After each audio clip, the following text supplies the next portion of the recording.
My name's Irene Zhang. Today I'm going to be talking about some work that I did on improving the performance of restoring a checkpointed virtual machine. I did this work with a few of my co-authors who were all at VMware at the time, Tyler Denniston, Yury Baskakov, and Alex Garthwaite.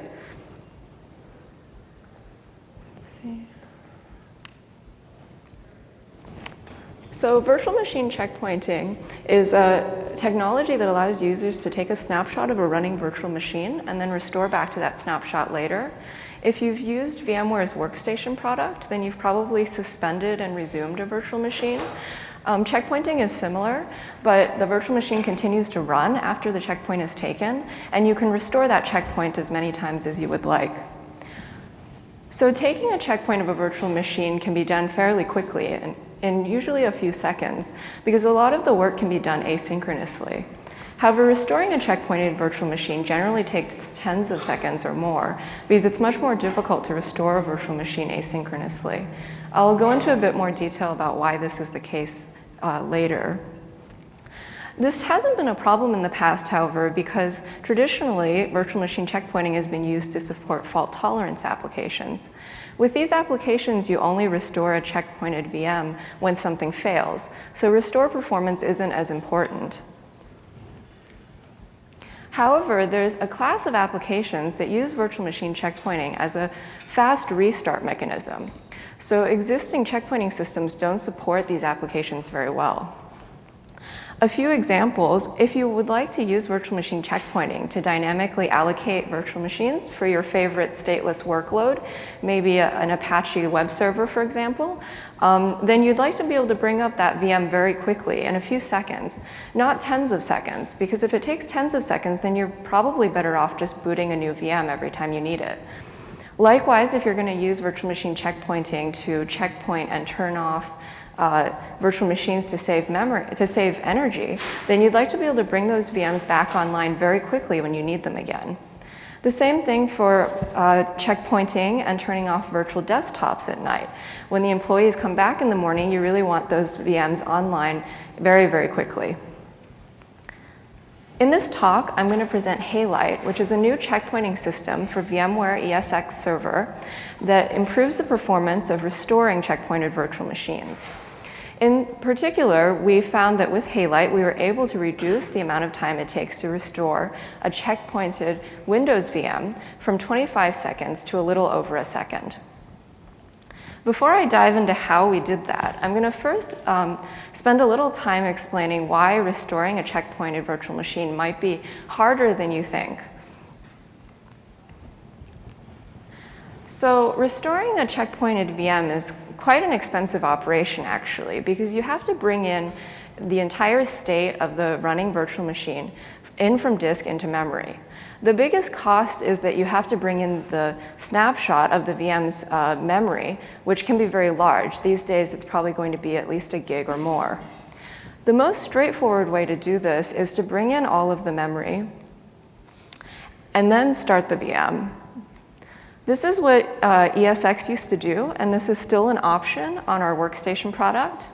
But the VM has to wait until the entire memory image has been read before it can run. So this is great if your VM is small, but as VMs get bigger, this means that you have to wait longer and longer. So VMware figured this out a few years ago, that this doesn't scale very well if you have a VM with a lot of memory, which is why ESX has now gone to a model where we asynchronously restore memory. So what this looks like is, rather than bringing in all of the memory first, we first start the virtual machine with all of its memory still on disk. We basically treat that VM like a VM that has all of its memory swapped out. So every time the VM accesses a memory page, we fault it in from disk. So this is great because the VM gets to start right away, right? But as expected, there's going to be a lot of performance degradation for the VM once it starts. This performance degradation is a real problem because it means that it can be so bad sometimes that the VM is completely unusable for tens of seconds or more, which basically means we're kind of back where we started. We haven't really done any better. The reason for this is that we're basically swapping in the VM's memory in the most inefficient way possible. The ESX saves the checkpointed memory image on disk in physical address order, because that's the only view of the VM's memory that we have. The hypervisor, doesn't know anything about the VM's many virtual address spaces. So this means that as the VM is accessing memory, it's basically going to be randomly accessing that physical memory, and those are going to turn directly into random reads to disk. The VM is a black box, so these accesses really do look random. There's no spatial locality in the way the VM accesses its physical address space. So even if we wanted to use bigger blocks and read in bigger blocks at a time, it would actually be more inefficient than reading in a single page at a time. So really the only thing that we can do at this point is try to eliminate some of those faults to disk to avoid that performance degradation, which is exactly what we did a few years ago in another project that I worked on called Working Set Restore. The idea behind Working Set Restore is pretty simple. We predict which pages the VM might access when it restores and then prefetch those pages. This is great when we can anticipate all of the memory that the VM wants to access, because we can prefetch those pages very efficiently with a single big read and then start the VM with very little performance degradation.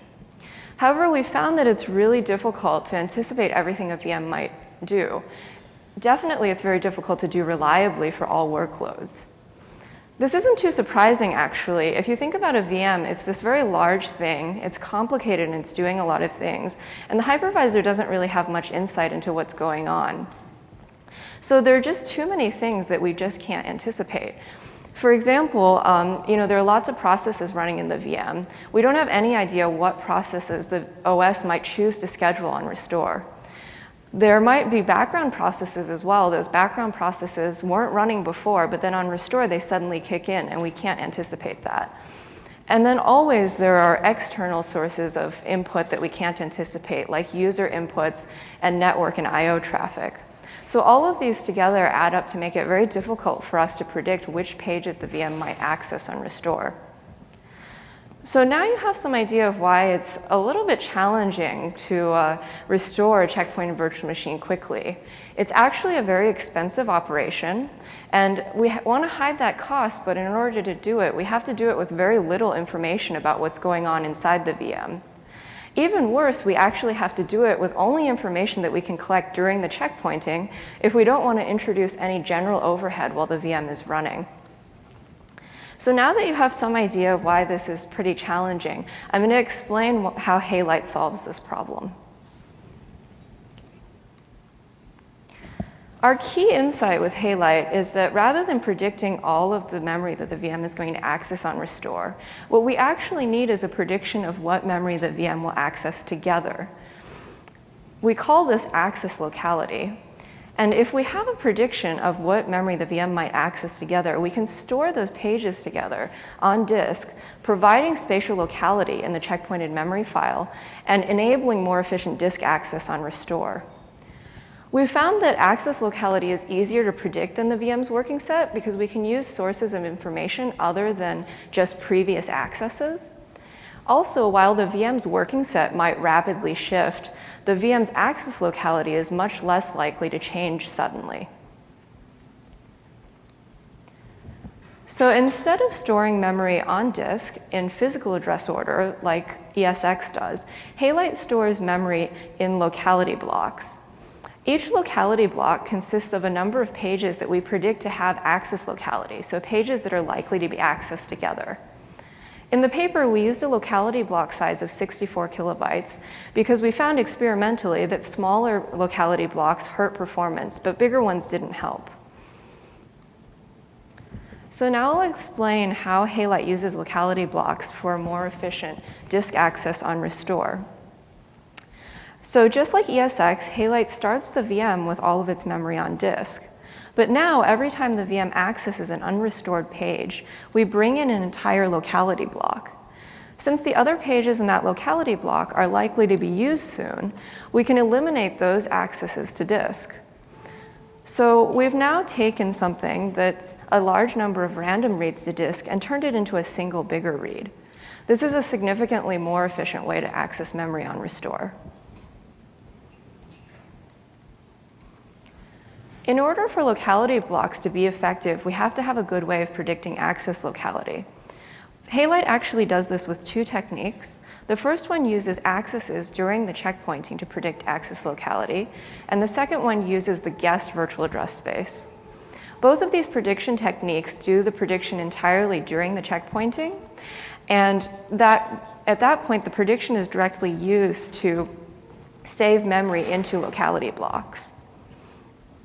This means that we have no ongoing cost to the VM when a checkpoint isn't being taken, and we don't have to do any post-processing after the checkpoint has been taken. So in order to explain why we use accesses during checkpointing to predict access locality, I'm going to first explain how ESX checkpoints a running virtual machine.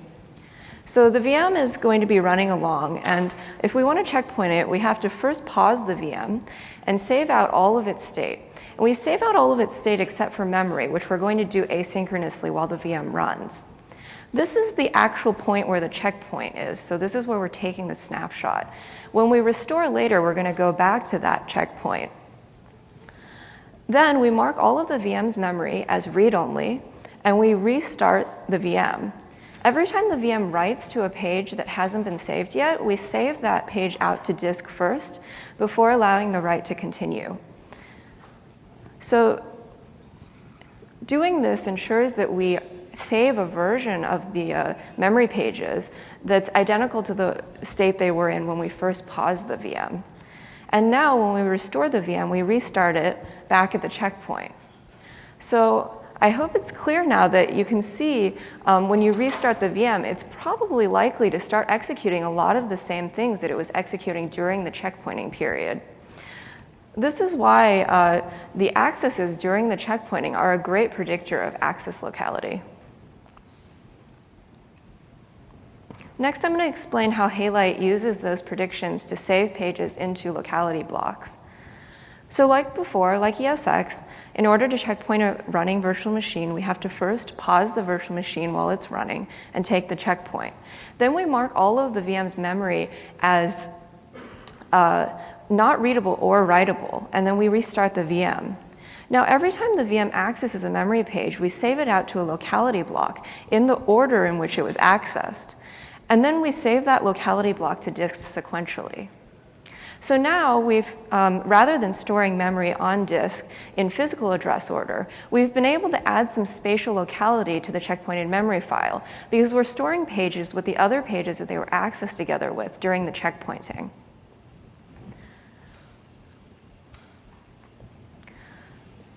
So during the checkpointing process, the VM isn't going to end up accessing all of its memory pages. We still need a technique. We need something to store out those memory pages in the background while the VM runs. And we need a technique for predicting access locality for these pages. The technique that we chose was to use the guessed virtual address space because pages that are mapped together in the guessed virtual address space are also likely to be accessed together. So Halite has a background thread that walks all of the guest virtual address spaces while the VM runs, saving the pages out to locality blocks in the order in which they're encountered. So each locality block in this case has a number of memory pages from a range of virtual addresses. This is actually not an easy thing to do, both because the VM might have a large number of virtual addresses, but also because the hypervisor doesn't have a good idea of where the guest page tables are, especially now that we're using a hardware MMU. So for this reason, we don't use this as our primary access locality predictor, but rely on accesses during the checkpointing instead. Halite also includes a number of other optimizations, including compression. If you'd like to hear more about these, I'm not going to talk about them, but as always, please refer to the paper. So the last thing I'm going to talk about is the evaluation of Halite.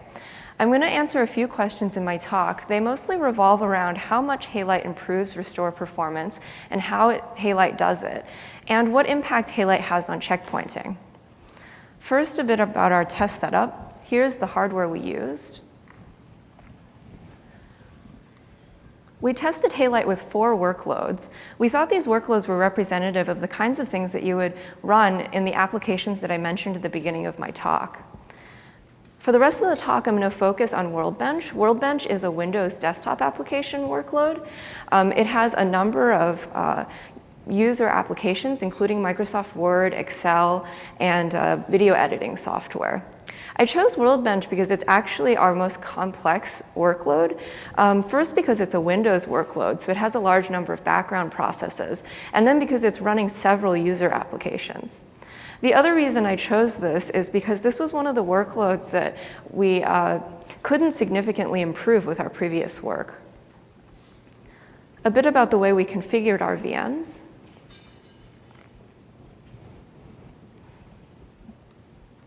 So before I jump into the test results, I'm going to first explain how we tested restore performance. This is actually quite difficult to do because the VM is running during the entire restore. So what we actually want is some idea of the performance degradation, not the total time to restore the VM. In order to measure that, we first took a baseline of Workbench. So we let Workbench run without any checkpointing. Then we took a checkpoint in the middle of the Workbench test, about 10 minutes in.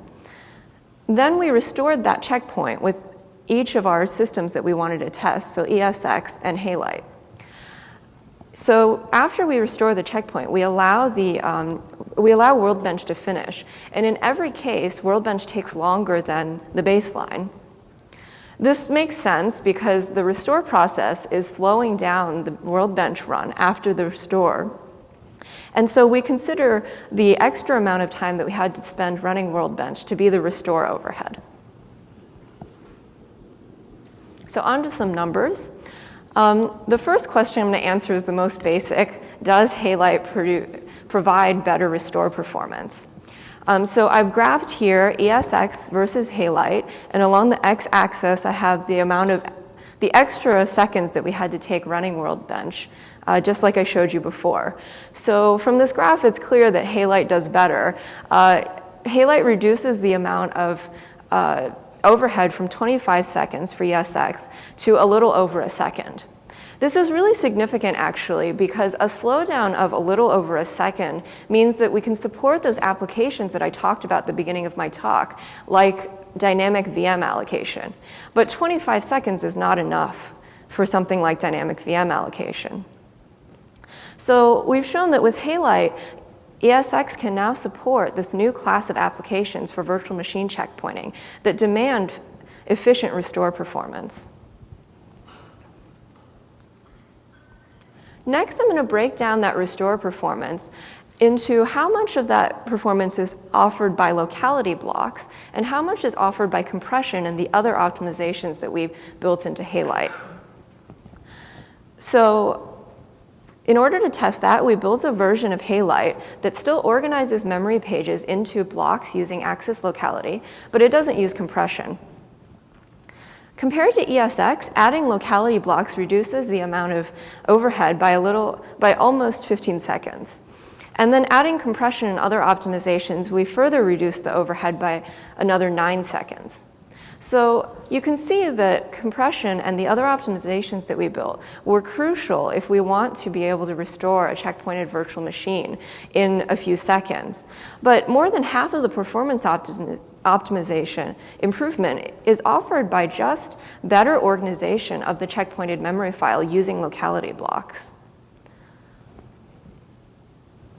One thing you might have been asking yourself at the beginning of this talk is, what if we had just used bigger blocks without axis locality? So to test that, we built a version of Halite that stores memory in physical address order, just like ESX, but on each fault to disk reads 64 kilobytes. In comparison to ESX, which reads 4 kilobytes on each fault to disk, this system actually increases the performance overhead by 2x. This is because using blocks without locality doesn't reduce the number of faults to disk you're going to have. It simply makes every fault to disk more expensive. In comparison, Halite, either with or without compression, performs significantly better. If you look at those two middle bars, in both cases, we're using blocks that are 64K, so the same size. But with locality blocks, we're organizing them using access locality. So just looking at those two bars, you can see how important access locality is to improving performance and more efficient disk access on restore. OK, so the very last thing I'm going to talk about is checkpointing performance. So I wanted to know, what impact does Halite have on checkpointing performance? Before I show you the numbers, I'm going to explain how we tested this again, because checkpointing also happens asynchronously. So we again have to measure performance degradation, not the total time to take a checkpoint. So in order to do that, we took a baseline just like before, and then we ran Workbench again, but we took a checkpoint in the middle with ESX. And we did the same thing for Halite. We let Workbench complete in each case, and in both cases, it took longer to finish. And the extra time that Workbench took to finish, this is the overhead due to checkpointing. So now to look at the numbers. I've plotted the same thing here, ESX compared to Halite, but in this case, it's the number of seconds that the checkpointing process slowed down Workbench. So you can see from this graph that Halite actually offers better performance for checkpointing as well for Workbench. We didn't find this to be the case for all of our workloads. It actually depends heavily on the mix of reads and writes to memory that your workload has. But we found that in every case, the overhead was acceptable. If you're interested in more performance numbers, please take a look at the paper. In this talk, I've presented Halite, a new checkpointing system for VMware ESX server that improves the performance of restoring a checkpointed virtual machine. We found that there are a class of applications that use virtual machine checkpointing as a fast restart mechanism, so they require efficient restore. Existing checkpointing systems can't support these applications and will only continue to be worse in the future. From our previous work, we found that predicting the accesses of a complex VM workload is really challenging. Our key insight with Halite was that we don't need to predict what pages the VM will access, but instead what pages the VM will access together. Access locality is sufficient for us to provide spatial locality in the checkpointed memory file for more efficient accesses on restore. Finally, we showed that with Halite, it is feasible to restore even a complex Windows VM in a little over a second. Thank you for your time, and I'll take any questions.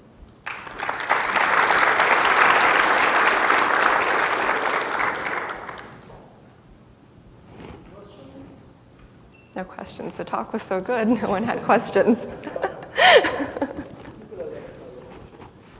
Mathieu Isabelle from Global Excel. I saw in your test that you were using rotating media. Have you explored just using solid state to avoid the random seek time? Yeah, so we started some tests with SSDs, but they weren't far enough along to put into the paper. So I think I can kind of give you a sense. My best guess is that with SSDs, you'd get an improvement in performance because reading blocks is still more efficient than reading small pages. You know, if only because you don't have to go through the file system as much. But we really don't have a good idea of what the performance benefit would be on SSDs. Thank you.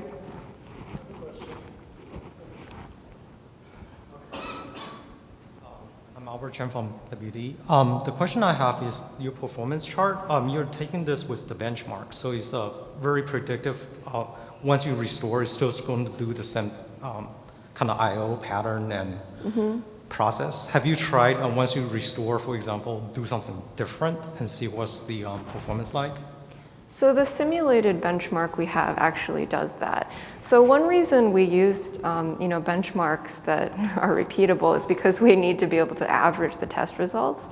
But our simulated test, it actually was randomly accessing memory. So if you take a look at the paper, we have the test results from that. But it's a benchmark that we built. right? So Windows actually is a really interesting case study as well, because Windows has a bunch of background processes that kind of kick in randomly depending on what they think the time of day is and things like that. And so that actually provides a lot of randomness in the workbench experiments. You see that less with, like a Linux server. It doesn't have as much stuff that it's doing sort of in the background. Excellent, thanks. Gordon from IBM Research. I was wondering if you have explored also the case where you use huge pages, 2 megabyte pages, for backing the memory of the virtual machine, and also when the operating system is the virtual machine uses huge pages. Yeah, so VMware, so we definitely, VMware loves big pages, right? Because it's much more efficient for virtualization. But there are also other reasons that you wouldn't want to use bigger pages. I think if you had bigger pages, then you'd probably just be able to read a single page from disk and still get pretty good performance. Thank you. Matthias Peyer, UC Berkeley. I was wondering for how much of the active memory you were actually able to group by locality, because you're only saving the locality during the save phase, right? Did you measure the active set and how much actually is left out just for the regular grouping? Well, so the regular grouping also has access locality. We're using the guest page tables to predict that. Yeah, the Windows VM is actually using almost all of its memory, okay. If you're interested in that. And then for the other ones, it's, I think, less. I think maybe the paper has a working set estimate for each of the workloads, yeah. Okay. And could you look, or did you look into performance counters as well, like hardware performance counters that you could use to get a more precise grouping? Or would that be an obvious extension? Well, so I'm not sure. If we had virtualized hardware counters, we could, but it's kind of a tough thing to say we're going to take up the hardware counters for just checkpointing, which you might not be doing all the time. So yeah, we basically had to avoid stepping on anybody else's toes. Thank you.